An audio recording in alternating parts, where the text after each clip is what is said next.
夏天热得扛不住的时候，你们有没有过念头，想去郊外的野河、野塘子里泡一泡？我估计不少人都动过这心思，尤其是早些年，出租屋、工厂宿舍舍不得装空调，屋里跟蒸笼似的，往凉水里一扎，那股爽劲儿比吹空调强100倍。但老辈人常说，野水别乱下，水面看着平平静静的，水底下藏着什么东西，谁也说不准。民间有个说法叫水鬼找替身，说是在水里淹死的人，魂魄被困在水底，上不了岸，投不了胎，必须得拉一个活人下去垫背，自己才能解脱。所以老辈人交代，去野水边上千万别把脚伸进水里，更别在半夜去河边溜达。说是水里的东西一旦沾上你的人气，就能顺着水汽一路跟你回家。但今天要跟大伙唠的这个事儿却有点不一样。老辈人还有句老话叫水底留物，不拉生人，意思是有些在水底下待了多年的故人，拽你的脚，拍你的肩，真不是为了要你的命，而是怕你走错了道。今天这事儿的主角叫大刘，河北保定人，那年34岁，在城郊一家建材厂当仓管。事情发生在2012年的夏天，那年热得邪乎，连续小20天，最高温都在39度往上，太阳晒得柏油路都发软，踩上去沾鞋底，连树上的知了都叫得有气无力。厂里的员工宿舍是那种老式的平房改的，一间屋住俩人，别说空调了，能有个吊扇就不错了。不过那吊扇转起来吱呀吱呀响，吹出来的风都是烫的。晚上往凉席上一躺，后背沾得慌，翻个身都能带起一层汗。熬到后半夜，天稍微凉快点，才能勉强眯1-2个钟头。大刘住的宿舍还西晒，下午太阳毒辣辣的烤一下午，屋里像个大火炉。他每天下班得先去公共澡堂冲3遍凉水澡，才能勉强在屋里坐得住。同宿舍的老李是本地人，家就在往西2里地的西王村，40多岁，干装卸的，黑瘦黑瘦的。平时大多住宿舍，家里农忙或者孩子有事才回去。那阵子天太热，老李天天跟大刘念叨，说厂子往西走20分钟，有条老沙河，水干净，底下都是细沙，凉丝丝的。附近厂里、工地上的人下班都去泡，比在宿舍蒸桑拿强100倍。大刘没接茬，他小时候在村里掉过一次塘子，差点淹死，打小就怵水，长这么大连正经游泳馆都没去过几回，更别说野河了。一开始他死活不去，说万一有个意外，连个救的人都没有。可架不住天实在太热，熬了快2礼拜，人都热得瘦了一圈，嘴唇起了了泡，晚上热得整宿睡不着，白天在仓库点货，头晕眼花的，差点把账算错。老李再约他的时候，他就动心了，心说那么多人都去，能有啥事儿？大不了就在岸边潜水泡一会儿，不往深处走就好了呗。那天是周3，下了班已经6点多了，天刚擦黑，暑气稍微散了点，可风还是热的。俩人换了大裤衩，耷拉着人字拖，老李还拎了半瓶凉白开，晃悠着往老沙河走。沿路都是大片的玉米地，长得比人还高，风一吹，叶子哗啦哗啦响，路上也没个路灯，全靠天边那点暗红色的晚霞照着。走了20多分钟，远远就听见河边吵吵嚷嚷的，到地方一看，人还真不少，岸边站了10几个人，有附近工地的工人，有村里半大的小子，还有带着孩子来玩耍的妇女。岸边石头上堆着衣服，还有人铺了凉席，摆着花生，瓶装啤酒，边喝边唠，热闹得很。看着人这么多，大刘心里那点怵意就消了大半。他脱了鞋，试探着踩进水里，水刚没过膝盖，凉丝丝的顺着腿往上窜，浑身的热气一下就散了，鸡皮疙瘩都起来了。他当时就吸了口气，说难怪大伙都来，确实比在宿舍熬着强。俩人就在水浅的地方站着，唠着厂里的闲事，谁计件工资算错了，谁挨老板骂了，东拉西扯的泡了10几分钟，浑身的汗都消了，舒服的不行。老李是从小在河边长大的，水性好，泡了一会儿就兴起，往里边挪了挪，回头喊他：大刘，往里来啊。这边水深点，不过也刚到胸口，更凉快。大刘看着老李站得稳稳当当的，四周还有好几个人在那扑腾，离得都不远，也就没再犹豫，往里边走去。河底的泥沙软乎乎的，走了7、8步，水慢慢漫到胸口，凉意裹着全身，连喘气都顺畅了。他舒服地叹了口气，闭着眼仰了仰头，觉得这趟真没白来。那时候他还不知道，就这多走了几步，差点把他撂在这儿，也差点让他揭开一个藏了20多年的秘密。他正闭着眼缓神呢，左脚腕突然被什么东西蹭了一下，滑溜溜的，凉丝丝的，跟着轻轻往下拽了一下，力道不重，但特别清楚。他心里一紧，赶紧低头看，河水是浑的，带着泥沙，能见度也就半米，底下黄乎乎的，什么都看不见。他蹬了蹬腿，没再碰到东西，就松了口气，寻思这是水草挂了。他又站了几分钟，正扒拉着脸上的水，后背突然被轻轻拍了一下，力道很轻，但特别清楚。他以为是老李闹着玩，偷偷游过来吓唬他，回过头就想骂，结果一看，老李在他左边2米多远的地方，背对着他，正往远处泼水玩呢，俩胳膊都在身子前面。老李，你刚才拍我了，他喊了一声，声音都有点发紧。老李回过头一脸懵，抹了把脸上的水，没有啊，我搁这玩呢，碰你干啥？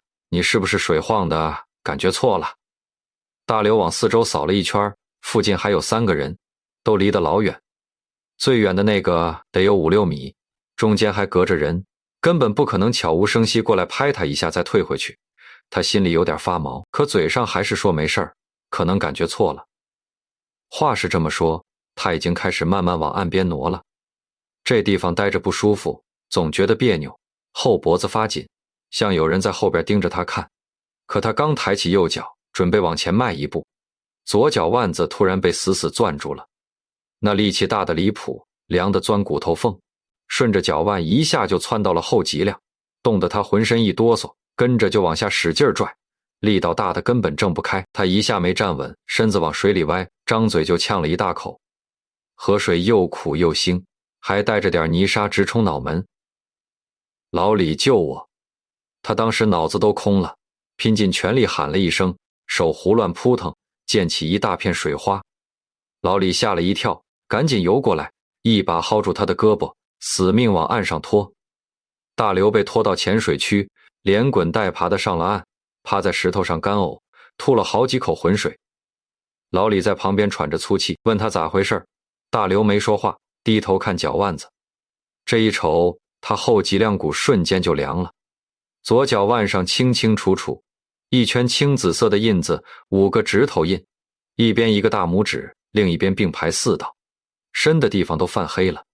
他伸手摸了一下，冰得厉害，凉劲儿直接往骨头缝里钻。老李凑过来低头扫了一眼，当时就没声了，蹲在那儿盯着那圈印子，半天没动弹。过了好半天，他才直起腰，伸手挠了挠后脑勺，说话的语气都发飘。嗨，指不定是水下埋的破绳子、烂网啥的，以前老有人在这撒网，烂泥里沉了不少，你一脚踩上去，缠住了勒出来的印子。他嘴上这么说，眼睛都不往大刘这边看了，直勾勾盯着河面，脸都有点发白。大刘没接话，又低头瞅了瞅脚腕，他心里门清，绳子勒的印子能有这么清晰的指头肚吗？可他也没戳破，就那么盯着看了半天，闷声嗯了一句。估计是吧，真他妈倒霉。俩人谁都没再往深了说，麻溜用毛巾擦干净身上的水，套上衣服就往回走，脚步都比来时快了一大截。路上谁都没说话，天全黑透了，路边玉米地被风吹得哗啦哗啦响。大刘走2步就忍不住回头瞅一眼，身后空荡荡的土路，连个鬼影都没有。可他总觉得有个东西跟在后面，湿乎乎的，一步不落。本来俩人都打算回宿舍住的，走到岔路口，老李接了个家里的电话，说孩子有点发烧，媳妇儿一个人忙不过来，他也没犹豫，骑上停在村口的自行车就往村里走了。临走还叮嘱大刘回去早点睡，别瞎想啊。大刘一个人回了宿舍，第一件事就是去冲热水澡，沐浴露打了3遍，搓得皮肤都红了，可总觉得身上黏糊糊的，还有一股淡淡的河底泥腥味，洗都洗不掉。冲了半天一闻，胳膊还是那股味儿。更怪的是，明明热水器开得挺热，水烫得慌，可他却总觉得冷，后背凉飕飕的，像有人站在浴室门口，对着他后背吹凉气。那天晚上，怪事就开始了。关了灯躺下，屋里静悄悄的，只有风扇嗡嗡转的声音。他刚迷迷糊糊要睡着，就听见卫生间里有滴水的声音，滴答滴答，声音不大，但特别清楚，在静悄悄的夜里格外明显，一下一下像敲在心上似的。他以为是水龙头没关紧，起来摸黑走到卫生间，开了灯一看，水龙头拧得死死的，洗手池里干干净净的，地上连点水迹都没有，地漏也是干的。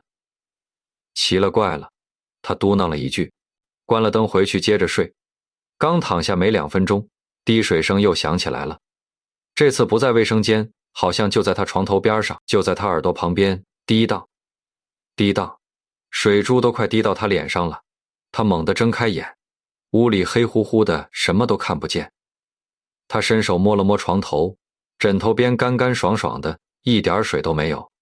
那一宿他没睡踏实，翻来覆去，到天蒙蒙亮才眯了一会儿，醒过来的时候眼圈发黑，浑身酸疼，跟扛了一夜水泥似的。脚腕上的青印子还在，颜色更深了，摸着冰凉。第二天上班，同事见了他都躲，说大刘，你身上怎么一股味儿啊，腥了吧唧的。他自己抬起胳膊闻了闻，好像真有一股河底的泥腥味儿，混着点潮乎乎的霉味儿。可他昨天明明洗了3遍澡，衣服也换了干净的，怎么还会有味儿？他心里有点发慌，可还是硬撑着，寻思肯定是昨天泡河水泡的，沾了泥腥味儿，过2天就散了。当天中午休息的时候，他在厂门口碰见了老李，老李脸色也不好，眼圈发黑，胡子都没刮，一见面就拉着他往树荫底下躲。俩人蹲下来，老李先开了口，声音压得很低。哎，你昨天回去没啥事儿吧？大刘一听这话，心里就咯噔一下，他也没瞒，把昨晚听见滴水声，起来看又啥都没有的事儿一五一十说了。老李听完，烟都抽呛了，咳了半天才跟他说，昨天回去之后，家里邪性事也不少，好好的白墙，半夜出了一片水珠，摸上去潮乎乎的。厨房水龙头总自己滴水，起来看又关得死死的。最吓人的是我家那大黄狗，平时老实得很，昨夜里冲着院子墙角狂叫，叫了半宿，呲着牙毛都炸起来了。可墙角啥都没有，俩人对着抽了2根烟，都没怎么说话。其实这时候俩人心里都已经往那方面猜了。脚腕上那5个指头印明明白白摆着，家里又接连出怪事儿，傻子都能连上。最后还是老李先打了个哈哈，说估计是这几天太热，中暑了，脑子发昏，看啥都不对劲。大刘也顺着点头，对对对，肯定是天热的，过2天下雨降温就好了。俩人嘴上都这么说，可心里谁都清楚，根本不是那么回事儿。可怪事才刚刚开始，根本不给他们自欺欺人的机会。第2天下班，老李直接回村看孩子了，宿舍就剩大刘一个人。他玩了会儿手机，玩到8点多，天已经全黑了，屋里热得慌。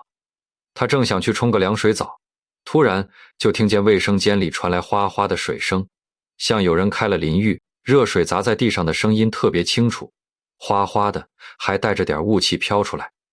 他当时头皮就麻了，浑身的汗毛都竖起来了。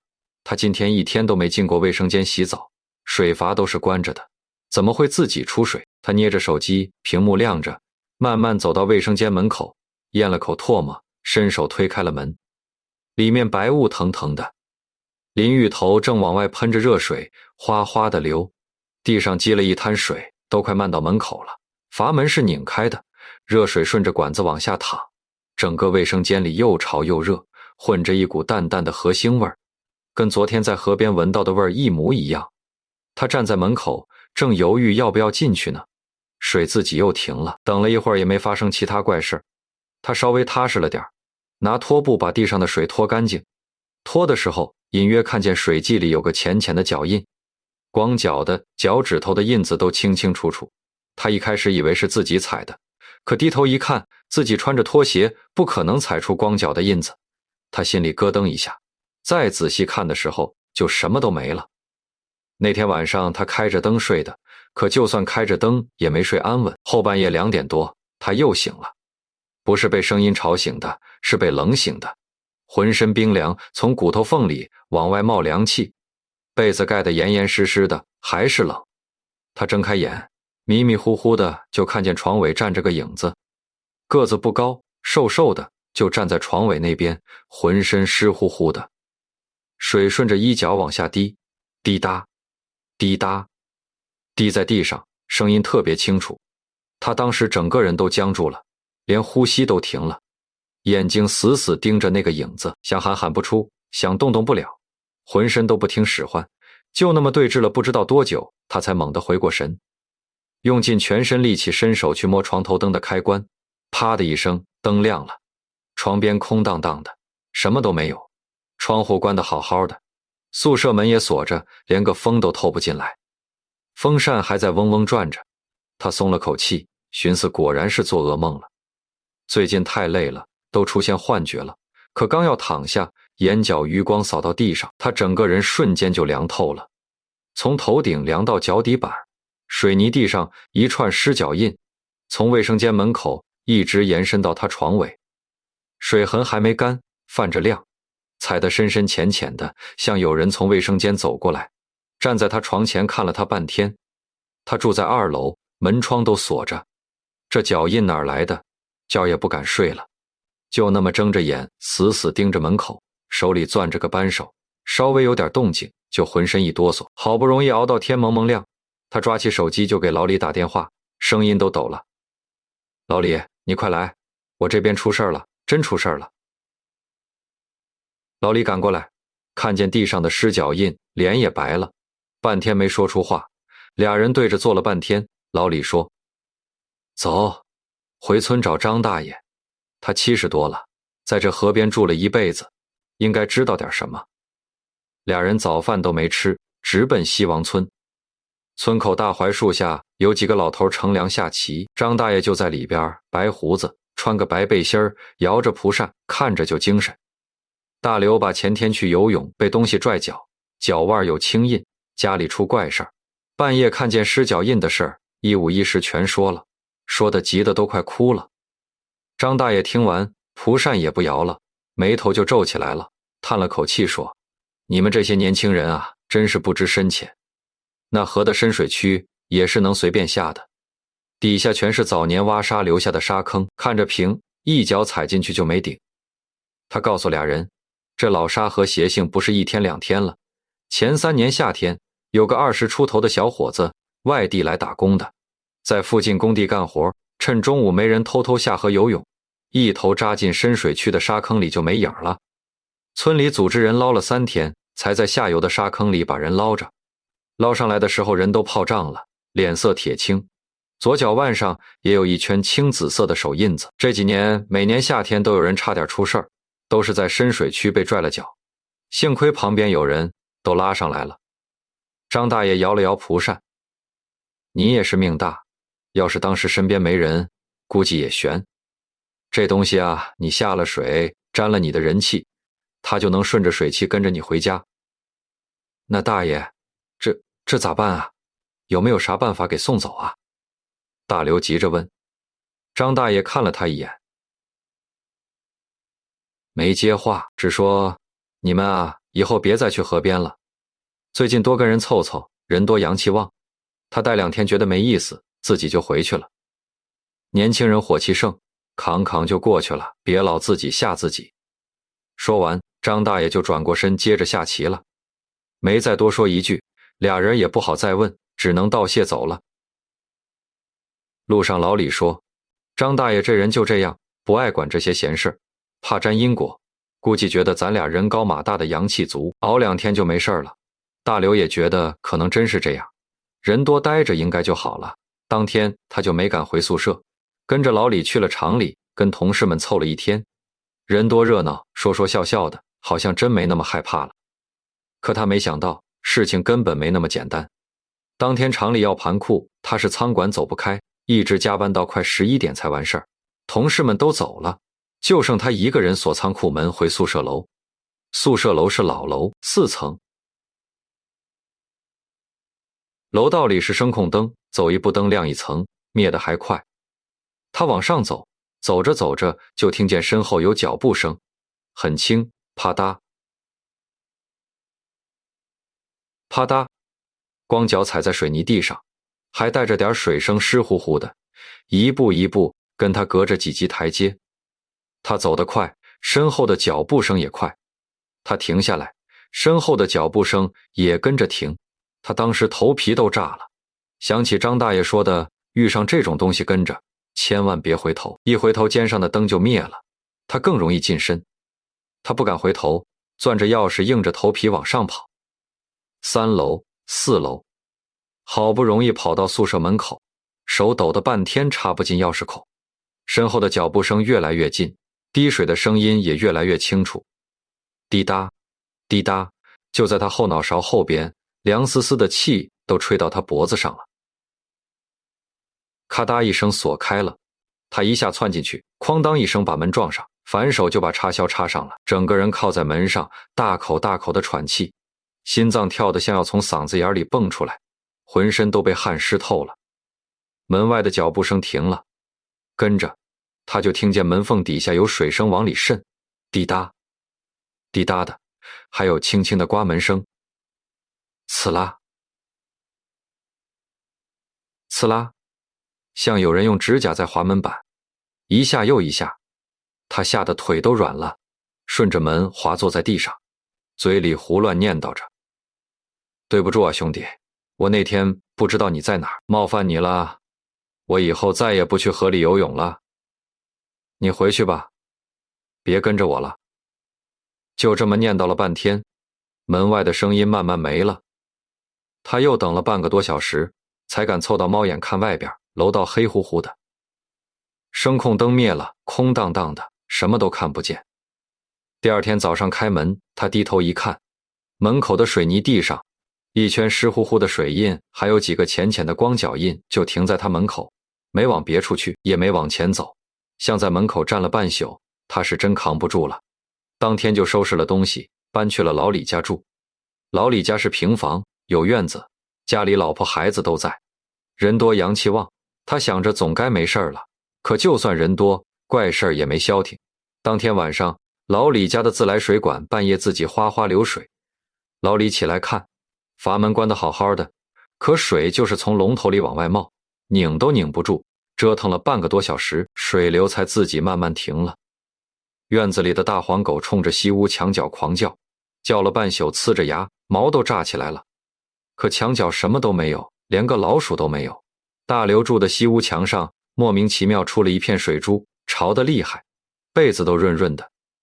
老李媳妇说，住了10来年了，这屋从来没这么潮过，连雨季都没这样。老李媳妇也害怕了，第二天一早就催着两人说，赶紧再去找找张大爷，问问到底咋能送走，别把不干净的东西招家里来，吓着孩子。俩人没办法，又拎了点水果，第二次去找张大爷。这一次张大爷叹了口气，看着两人说，我本来不想管这档子闲事儿，这种事儿沾身上对我也不好，可你们这情况他是认准人了，不送送是真不行了。他才跟俩人仔细说了办法，你们今天晚上去上次下水的地方，买3沓烧纸，再买点苹果点心摆边上，垫着纸跟人家好好说2句软话，道个歉，说以后再也不去打扰了，让人家安心回河里待着。记住，烧纸的时候别乱说话，就说正事儿。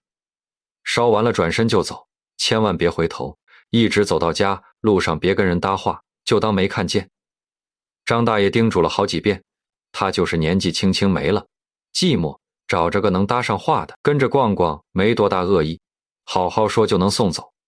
俩人连连道谢，回去就按张大爷说的准备了。晚上，俩人拎着东西去了上次下水的地方，河边没人，静悄悄的，河水哗哗流着，风一吹，凉丝丝的。他们把苹果、点心摆放在岸边石头上，点着了烧纸，火苗忽忽悠悠的，顺着河面飘，指挥打着旋儿往水里落。俩人对着河面鞠了3个躬。大刘认认真真地说：“这位兄弟，前2天是我不懂事儿，贸然下水扰着你了。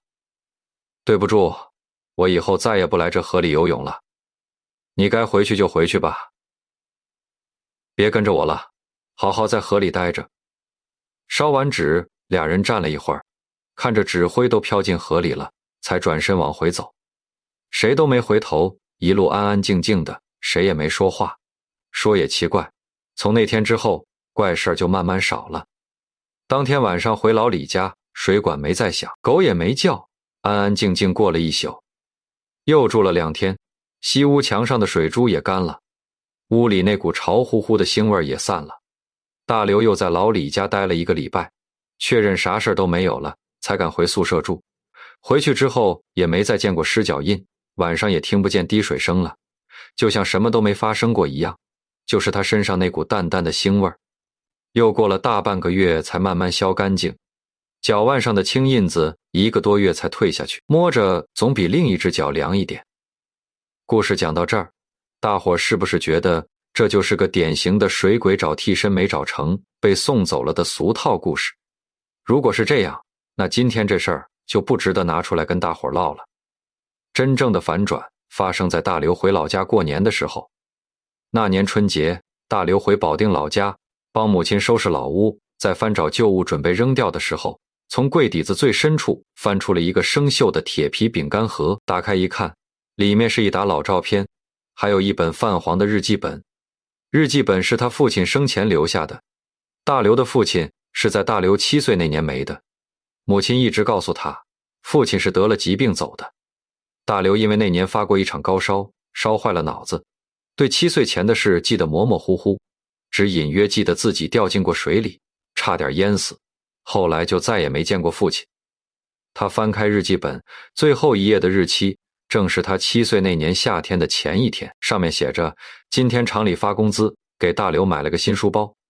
这小子最近总吵着要去村东头的野塘摸鱼，我死活没让。那塘子底下有当年挖泥留下的暗坑，水深得很，大人下去都危险，更别说孩子了。明天休班，我得带他去镇上买个皮球，在院子里玩，省得他总往水边跑。大刘看着这行字，眼泪突然就下来了。他终于想起来了自己7岁那年的事。那天，父亲并没有去镇上，而是带着他在村东头的野塘边洗衣服。他贪玩，去够水里的皮球，一脚踩空掉进了暗坑。是父亲跳下去，把他死死拖出了水面，自己却因为腿抽筋沉进了水底。因为水太深，暗坑太复杂，村里人捞了3天，也没把父亲的尸体捞上来。母亲怕他受不了，就骗他父亲是病死的，还带他搬了家，离开了那个村子。大刘捧着日记本，手抖得厉害。他猛地想起了什么，低头看向自己的左脚腕。虽然印子已经退了，但他清晰地记得，那个青紫色的手印是左手，而且小指的位置是空的，没有指印。他父亲生前在砖厂干活，左手小指被机器压断了，是个9指残疾人。大刘疯了一样给张大爷打电话，电话那头张大爷沉默了很久，叹了口气说：大刘啊，其实那天我看你脚腕子上的印子，就猜到了左手缺小指。那不是水鬼，那是你爹啊。你爹在水底待了20多年，没找替身，是因为他舍不得走。他放心不下你。那天在老沙河，你踩到的那个位置是个新塌的盲眼沙坑，底下是个大漩涡。老李没看出来，但我后来去看了，那地方只要踩实了，神仙也拉不上来。你爹在水底下闻着你的味儿了，拼了命把你拽出来，那是救你的命啊。至于他跟着你回家，张大爷的声音有些发颤。你那天在深水区泡了太久，沾了水底的阴煞，寒气入骨，如果不压一压，你活不过那个夏天。你爹是用自己身上带了20多年的阴气化作水气，天天夜里给你拔寒煞呢。墙上的水珠，水管里的水，床头的滴水声，那都是他在替你扛病啊。他站在你床尾，是想看看他拼了命救下来的儿子，如今长多高了，过得好不好？大刘听完，手机从手里滑落，捂着脸哭得像个7岁的孩子。那天晚上，大刘做了一个梦，梦见老沙河的水变得特别清澈。父亲穿着20多年前的那件白背心，站在浅水区，左手撅着小指，笑着向他挥手，然后转过身，顺着水流走向了一片亮堂堂的光里。第二天醒来，大刘觉得浑身前所未有的轻松，那股缠了他几个月的阴冷感彻底没了。左脚腕上原来青印子的地方摸上去温温热热的，像是有人的体温。从那以后，大刘再也没敢去过野河里游泳，别说野河，连游泳馆都很少去，看见深点的水就发怵。身边朋友约他去河里洗澡摸鱼，他都赶紧拦着，说千万别去野河，水下沙坑、水草、烂渔网多，太危险，还有个毛病落下了。一到下雨天，他就总觉得左脚腕暖烘烘的，总得低头看2眼才放心。听见水龙头滴水的声音，他心里不再发毛，而是会走过去轻轻摸一下水管，在心里默默说一句：爹，我挺好的，您放心。前阵子单位组织体检，大夫拿着报告跟他说，你这身体素质不错啊，尤其是心肺功能，比同龄人强不少，就是左脚腕血液循环稍微慢点，平时注意保暖就行。大刘听着眼眶一热，笑着跟大夫说，没事儿，那是我爹给我留的念想。俗话说，宁可信其有，不可信其无。野河里淹死的人找替身的说法，老辈人传了多少年了，不是空穴来风。但大刘这事儿告诉咱们，这世上比鬼神更可怕的是人心，可比鬼神更深情的也是人心。有些在水底下待了多年的故人，拽你的脚，拍你的肩，真不是为了要你的命，而是怕你走错了道，怕你受了寒，怕他们拼了命留在世上的骨肉受了一丁点委屈。